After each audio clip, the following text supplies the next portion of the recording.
আর এখন একটু খেতে বসছি। দেখুন এই যে ভেজিটেবলটা বানানো হয়েছে না, এই যে নিচ্ছি, এই যে গরম ভাত নিছি। আর তুমি নাও, যে আমার হাজব্যান্ড সার্ভ করতেছে, ও খাচ্ছে।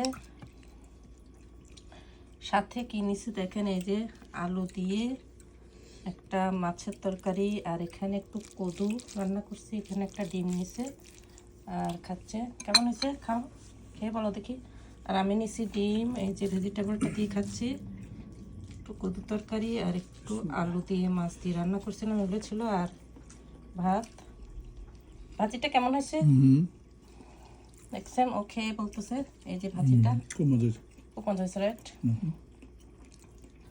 তো এই হচ্ছে আমাদের খাওয়া দাওয়া আজকে। আর এই ভাজিটা খুবই মজা, এভাবে রান্না করে খেয়ে দেখবেন।